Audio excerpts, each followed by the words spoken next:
Book 6 Chapter 4 Episode 26. Monster Aptitude and Past Achievements. Alright, you may pass. Good luck on the exam. Thank you. The guard didn't seem to understand that this exam wasn't a pass-or-fail gambit but offered his encouragement all the same as I exited through the east gate.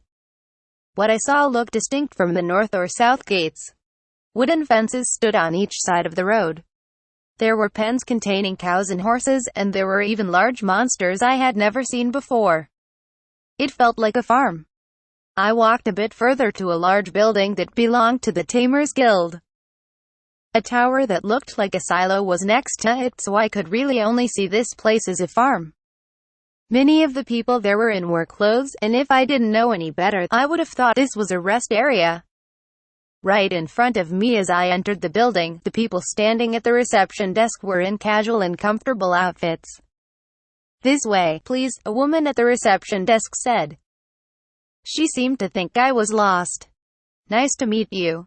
I heard that this is where I can take the familiar aptitude exam. Here are my documents, and here's my guild card. I'll take those, thank you."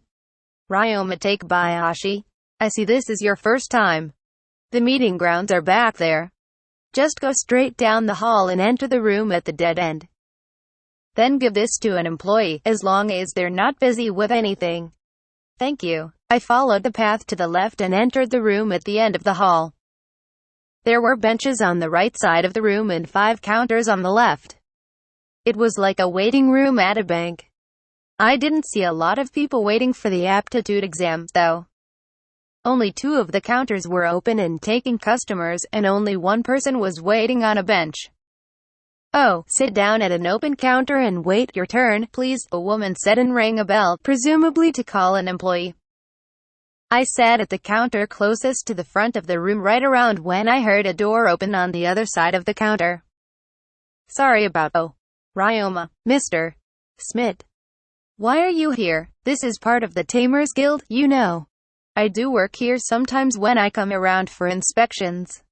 It's the only chance I get to speak to the young people, and I forget what it's like for the low-level employees otherwise."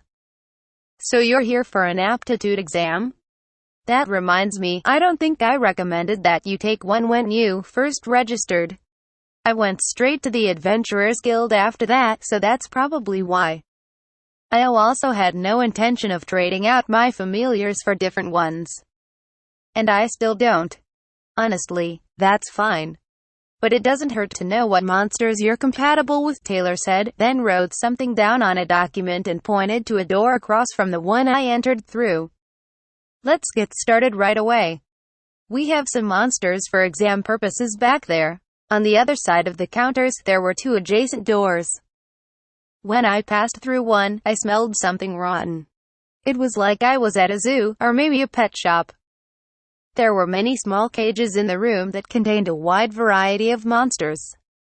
There were slimes, of course, as well as small rats and cave bats that I'd seen plenty of since coming to this city. There were even crew birds like the one I formed a contract with before. "This is where we keep the small monsters. There are medium-sized monsters a little further back, and space for large monsters even further back, and that," Taylor explained as he entered through the other door. "As you can see, we have quite a number of different monsters to work with. I'll be having you try to form contracts with them, but we can skip the slimes and Limor birds." "Have you made contracts with any other monsters?" "I did it with a crew bird one time, just for practice." "Did you have any trouble with that? Did it follow your orders? Could you understand its feelings?" "No, I had no issues. I could even see through its eyes." "If you could do that after practicing one time, it sounds like you could be compatible with crew birds," Taylor said and jotted something down. I peered at his notes. They listed the names of many different monsters. "You curious about how this works?" "Yes, a little bit," I answered honestly. Taylor faintly smiled. "I use this chart to record whether you were able to form a contract with a monster. Then ask how it felt to you if you were successful in order to rate your level of compatibility with that specific monster. We analyze those results for any commonalities, and then figure out what monsters would work best for you. That's why we have this room full of monsters. Forming a contract with all of them would take a lot of time and magical energy, but for most people, we can figure out their aptitude without having to go through all that. Most tamers will be satisfied after finding that they're broadly compatible with insect types, mammal types, bird types, or some such other class of monster. What takes more time is figuring out which specific monsters you're best suited to within your specialty class, or if there's some more unique criteria in your specific case. That's how it is with a Jamil family, for example. That's true. Reinhardt's most compatible with four-legged monsters, Elise is compatible with wolf monsters, and Reinbach is compatible with scaly monsters, if I'm remembering right. That's right. Lady Elise has an aptitude for mammal types, but she's most compatible with wolf monsters and can form contracts with any monster of that variety. She can also possess a far greater number of such familiars than average. Reinhardt can form contracts with any four-legged monster regardless of type. The only class of monster he can't have as a familiar is bird types. That reminded me of back when I got my Limor birds.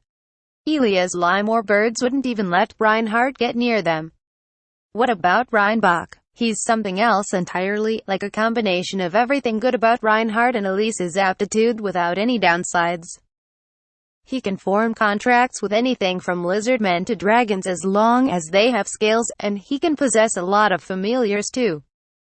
But unlike his son, he can also form contracts with some monsters of any type. There are some that he's worse with than others, but not to a point that it's detrimental. I knew that Reinbach uses dragons, but I wasn't sure exactly how great his abilities are.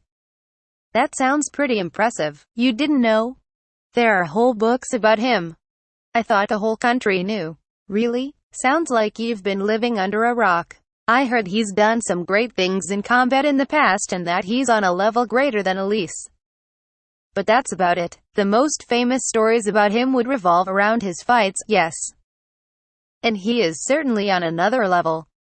Nobody compares to him. Why is that? There are special monsters known as divine beasts that have been blessed by the gods. The gods charged each of them with the duty of protecting different lands, which they have guarded as their personal turf since ancient times. No human can compare to their power. Of course, and they're even greater than the monsters we classify as S-rank. And you're telling me that Reinbach has formed a contract with one of these monsters? That's correct. It was back when he was a young man in the military. One of this country's borders is drawn upon the Fire Dragon Mountains, Taylor said and gazed off into the distance. There are still a number of active volcanoes there, so it's harsh territory for humans. The center of the Fire Dragon Mountains is a divine beast's turf, and many other powerful monsters thrive there as well. But many jewels and magic stones can be found there too. It's a treasure trove of valuable resources. Seeking those resources, a neighboring nation once sent troops to the area. Those troops incurred the wrath of the divine beast, and they were swiftly wiped out. If it had ended there, that country would simply have gotten their just desserts, but only humans concern themselves with the borders we draw. The divine beast became hostile to both of our countries, and its dragon servants went on a rampage all around the border. The army was sent to protect the country, one of the squads being led by Reinbach. And that's when he formed a contract with the divine beast.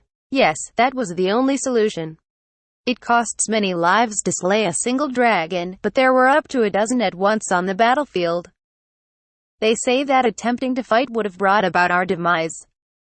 Thankfully, they took a gamble on using taming magic to negotiate instead. And because of his high compatibility and prestigious family, Reinbach was selected to be the negotiator.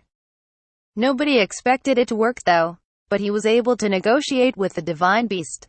Yes. Thankfully, it was intelligent enough to negotiate with. There were fairy tales that said as much, but Reinbach was probably the first to confirm it. According to Reinbach, the divine beast demanded that the humans do something to prevent their fellow humans from attacking again in the future. He continued. After that, the army set its sights on the neighboring country instead. Nobody stood a chance against the dragons, so it was the safer option. Riffel's troops had greater morale, and because they first chose to negotiate rather than fight, they didn't suffer as many casualties previously. The other nation did try to fight the dragons, so their numbers were greatly diminished and their morale was at rock bottom. The results were predictable. The battle lasted not even 3 days before the enemy retreated from the Fire Dragon Mountains. There were a lot of political issues between those countries after that, but a conflict with the divine beast and the dragons was successfully avoided. Reinbach was permitted to keep his contract with the divine beast. He formed contracts with the dragons as well. And we were given the right to collect resources in the area, as long as we did no harm to the divine beast's turf. That's a heck of a story. No kidding. Simply gaining safe access to the resources in the Fire Dragon Mountains would be an incredible feat in itself. To say nothing of the many powerful dragons he now commands. Reinbach's existence had an influence on much of society, both politically and militarily. His nobility and his achievements made him such a major player in the world that it became difficult for him to work within an organization. In the end, he left the army. If he were to sincerely support some faction or other, it would utterly destroy the power balance between factions and cause a great deal of needless chaos. Right around when this was taking place, something unfortunate happened to his older brother. He focused all his attention on taking his brother's place as the head of Jamal's territory, distancing himself from politics and the military. Sounds like he's had quite a remarkable life. I can hardly even imagine it, I said, meaning every word. One thing was for sure. Reinbach was even more op than me.